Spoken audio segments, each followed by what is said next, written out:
But first tonight, in what could be a watershed moment in the US election, this week the New York Post splashed with news of a trove of emails detailing Joe Biden's son's business dealings overseas.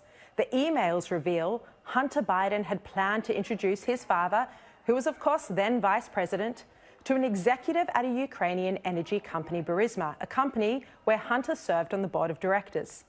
Publicly, Biden has said he's never spoken to his son about his overseas business dealings. But these emails seem to indicate otherwise.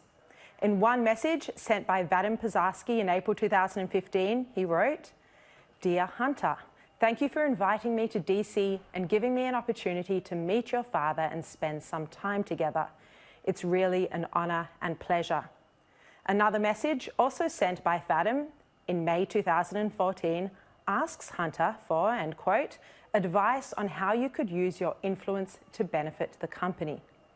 The emails and many more involving a Chinese energy company, which we will get into in the interview with Steve Bannon, were recovered from a laptop that was reportedly dropped off at a repair shop in Delaware in 2019 before it was handed over to the FBI.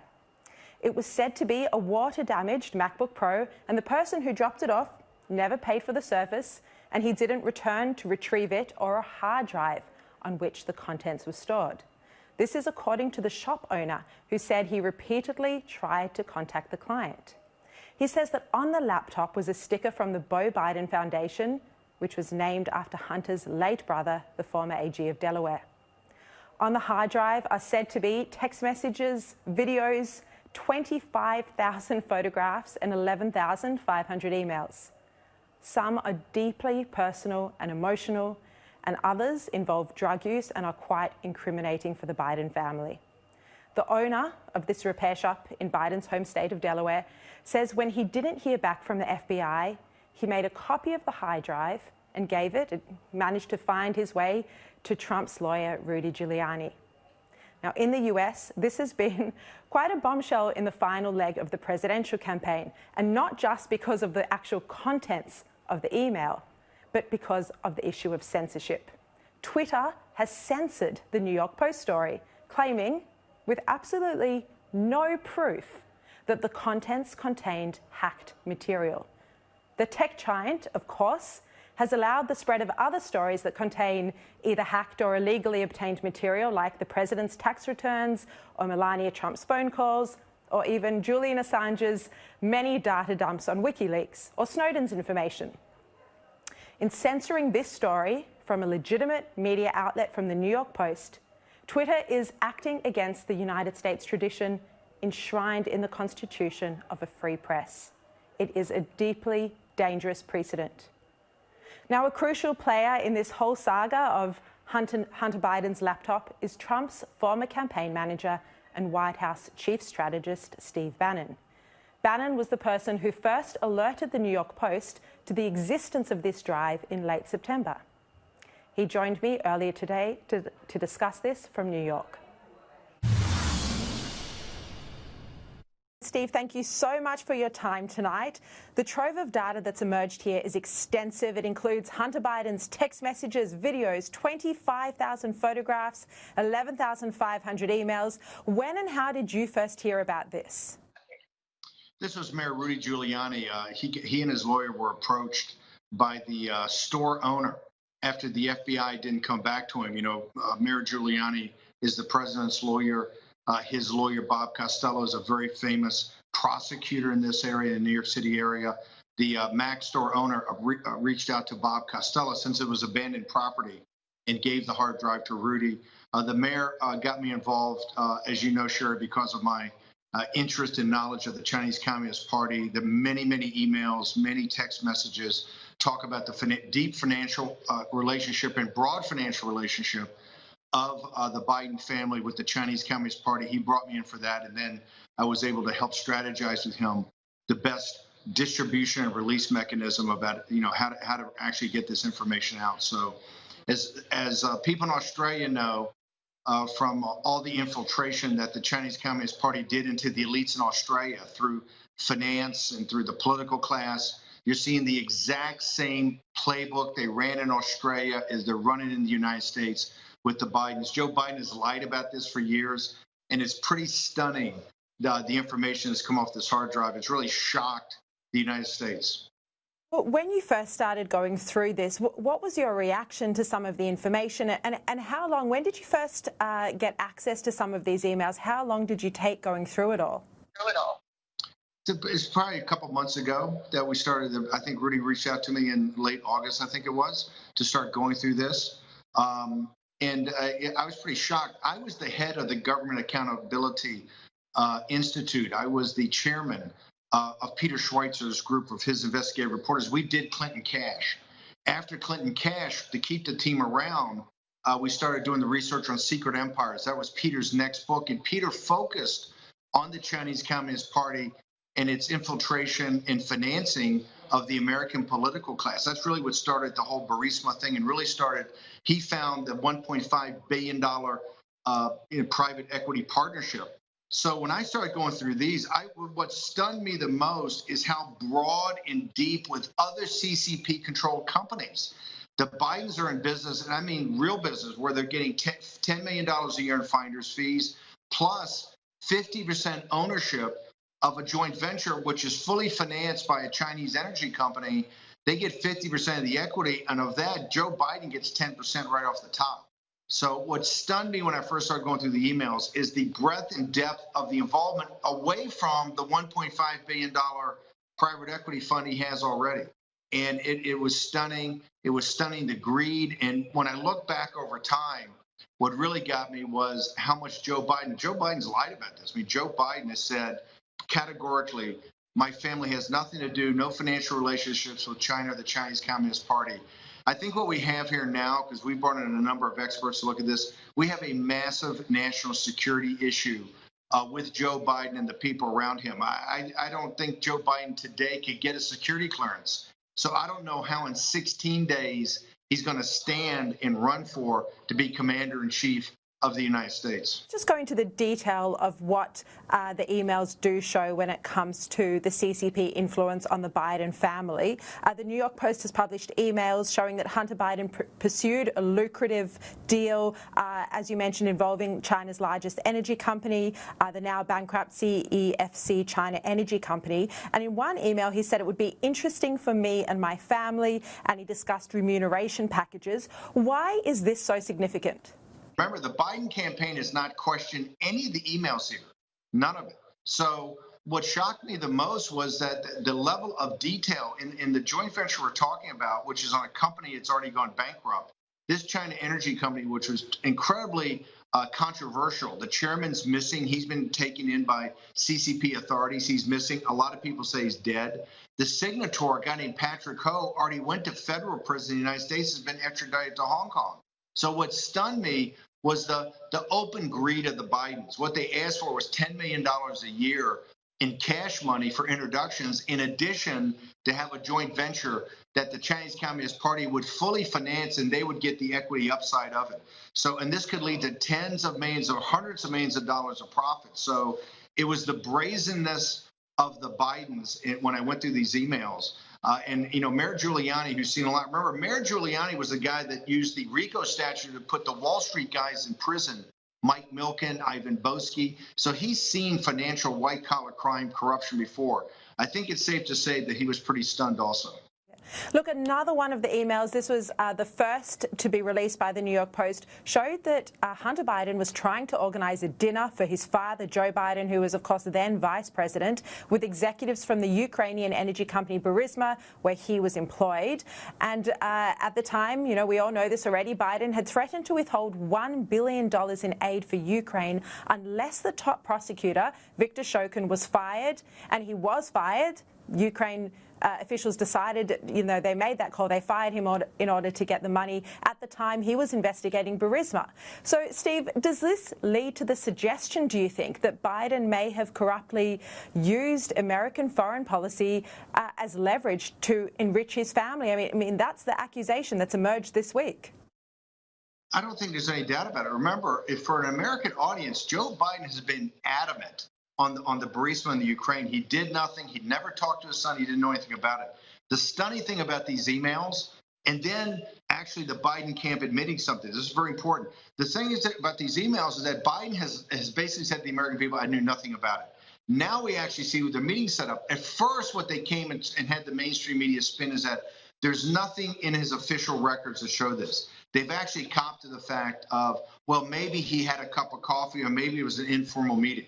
So this is going to be, that sets the predicate that Joe Biden has lied consistently over the last couple of years to the American people. He lied on the debate stage with President Trump. What the Fox did, which was very interesting on that issue, but also on the Chinese, they actually went to the people on the emails and contacted them. What was so stunning is that they reported last night that one of the guys on the email said, absolutely, the meetings happened. This is not off of some Russia intelligence operation. That email's correct. The meeting's correct. And by the way, the 10% of the equity is Joe Biden. So you're starting to see other people come in here and validate this. It's pretty stunning. For the Australian audience, just remember one thing. Joe Biden for years has sat there categorically. My family has not participated in China or has any relationships with anything in China. That's all lies, all discredited. He has said the Burisma thing is all a lie. I don't know anything about it. He stood on a debate stage and spent 3 minutes fighting with President Trump and said it again. So the predicate's been set. Joe Biden's a liar, a stone cold liar. That's what these emails and this other information that's coming out right now show. Look, it is worth reiterating, and I know you just said it, but Hunter Biden's lawyer and Joe Biden's campaign team have not denied the legitimacy or the substance of these emails. They have issued no denials at all, no legal threats, nothing. And yet Twitter this week censored the New York Post story. And not only did they censor the story, but they suspended the accounts of people who were sharing the story. This is a legitimate story from a legitimate media outlet. You know, Steve, does this effectively end the American tradition of a free press, something that is actually in your Constitution? I think for every nation that is part of the Alliance of Liberty, we're in a crisis right now because of social media. Remember, let's go back on this. Number one, not only the Biden campaign has not come out and refuted any of the emails, not one. People on the email chain has come out and said those are actual emails. It's to me, and this actually happened, and that's fact. Okay, so we know that. In addition, we haven't released, but we've talked about. Hunter Biden's lawyer has come to us both with phone calls and with emails saying, "Hey, I've got to get the hard drive back." This is not some Russian intelligence operation. They admit it's their hard drive. So the mainstream media spins this. The issue about social media shutting it down, Twitter and Facebook, and by the way, the New York Post Twitter feed still shut down today. We're Saturday. We're late Saturday here in New York, where we're working away putting this thing together for tomorrow and Monday. It's still shut down. That newspaper was founded by Alexander Hamilton back in, I think, in the 18th century. It's a tabloid, but I think it's the third or fourth biggest paper in the country and a very respected paper as far as the reporting goes. And it's owned by Rupert Murdoch, who is, if not the most powerful media mogul in the United States, one of the most powerful, and certainly one of the most powerful in the world. So this is not a war room pandemic. Right? Or this is not Sharri Markson. They are coming for the biggest guys in the world, and they just shut it down, and they're in your face about it. I have said that unless we break social media's hold on this today, over this weekend and early next week, the president's never going to get a fair election. They're going to take down everything that says the president wins. They're going to take down everything that says the president's leading. Jack Dorsey, Zuckerberg, and the guys at Google, to me, the Justice Department should go in and shut it down on Monday. If they don't shut it down, throw them in jail. They have taken free. These oligarchs in Silicon Valley are out of control. We don't have free speech in this country. They took down the White House press secretary the other day. They went right to the White House and took down the commander in chief of the armed forces of the United States because they deemed behind the screen that something was inaccurate. And what they said about being accurate is a stone cold lie. They said it was hacked material. Nobody said it's hacked material. This comes off a hard drive. It's absolutely absurd. The Biden campaign hasn't argued it's hacked. The lawyer for Hunter Biden has said it's hacked. We can show you in fact, the FBI and the smart people at the New York Post that work for Murdoch have it. It's not hacked. That's just a lie, and yet they took it down. This is a crisis because this shows the power they have to basically shut down conversation. Steve, I want to ask you more about the hacking allegations from Twitter in a minute, but I just want to pick you up on something you said there that I haven't heard before and sounded really extraordinary, which is that Hunter Biden's lawyer has contacted you guys to ask for the return of the hard drive. Is that correct? Yeah, we're breaking news here on your show. He actually, in a panic, called because Hunter, when he dropped it off, was drunk. There's like 2 or 3 of these shops in Wilmington. They called around, and he figured out it might be this guy. He called him, and when the guy says, hey, I kind of don't remember, I'm going back to my shop, he sent a couple of emails in panic saying, I got to get my hands on this right away. So no, we haven't released that yet. We're holding that back to make sure that if they walk into the trap, we're just going to drop it on them, right? Because this is just lies. Right now, the mainstream media, here's the beauty. My training under Andrew Breitbart was put it out, let them lie, and then bang, drop them on the lie. Let them lie some more, drop it again. What you're seeing is a full meltdown by the American elite trying to spin the Russia narrative. Look, Russia's a sideshow to a sideshow. As you know, Sharri, having been on our show, and we love you because of all the breaking news you give us out of Australia, the central existential threat to free people throughout the world is the Chinese Communist Party. I don't need to tell Australians how insidious it is. And this is not the Chinese people. They're the most decent, hardworking people on earth. It's the Chinese Communist Party and what they try to do to infiltrate democracies in the West. That's what you're seeing here. And this is another part of the elites bought off. And so the media is spinning the Russia narrative, which is ridiculous. This is about the Chinese Communist Party. And you're seeing now they're going to have to come to grips with the fact there's no hacked material here. This comes off a hard drive. So you've got the emails from Hunter Biden's lawyer saying, can we have that hard drive back? What date are those emails? It's basically, I think it's Thursdays, the day that we were coming out with the first story in the New York Post. It might have been Wednesday. So it's the night before we came out with the first story. I think because the New York Post went to them for comment and said, hey, we've got these emails. And they saw the emails and they went, oh, my God, look what they've got. They have the real emails of us setting up these deals. They panicked. And when he panicked, what he did is started the call. I'm sure that Hunter, the Biden campaign I'm sure they lit Hunter up. Like, what happened here? How did these guys get your hard drive, get your computer? And this is when the lawyer started calling around, and this is when he sent the emails. We just kind of sat on it because said, we want them to go more into the Russia thing. We want the mainstream media because it just brings out what liars they are. We have the emails from the lawyer. If we need to release them, we'll release them. Look, Steve Bannon, other media outlets are refusing to report this story, and when they do report it, they're questioning, with no evidence for this, of course, they're questioning whether this was actually a hack of Hunter Biden's iCloud, and the information was then uploaded to a laptop. They point to the fact that they say there's no metadata attached to the emails. When you first heard about this, when you were first contacted by Rudy Giuliani, did you think this was possible, that this might not be Hunter Biden's laptop? It could have been, a hack of his iCloud and then the data uploaded to the laptop by a foreign agent, which is what's being reported by the critics or the cynics of this. Did you consider that was a possibility? This is a stupid defense. Absolutely. We went through all that. And more importantly, a company owned by Rupert Murdoch, the lawyers in the company went through this substantially. The technicians went through it substantially. They've got the metadata. That's all nonsense. That's a bunch of guys on MSNBC and CNN trying to be the Praetorian Guard for the Biden campaign. Of course, they saw the metadata. You think Rupert Murdoch's going to expose himself to lawsuits? And by the way, why hasn't the Biden campaign sued New York Post? Why haven't they sued him? Why haven't they tried to stop it? You know why? Because the countersuit that they would get in discovery would expose everything. The Biden campaign hasn't done anything here because they know those are the emails. We got it from the lawyer. That it's a hard drive. It wasn't uploaded and any single email was dropped in here. Oh, the bad thing was really placed in here. That's nonsense. We've even seen that some Republicans have come out to question what they say is the unlikeliness of the repairman story, that Hunter Biden forgot to pick his laptops up from a repairman, and they say that the timing of this is all too convenient with Biden so far ahead in the polls. What's your response to this? Did you have early concerns about the fact that Hunter Biden might have forgotten to pick up water-damaged laptops from a repairman? And how did you satisfy yourself that this was what happened? Here's how I satisfy myself. His lawyer, Mesries from Chicago, one of the top lawyers in the country, emailed us and said, I've just, and we had the email. He called the repair shop. He sent us an email, or he sent the repair shop an email that he sent us right away saying, I got to get Hunter's, Hunter dropped these off at the same day he talked about, he forgot to pick them up. I got to get them right away. What have you done with them? Right? That's an email.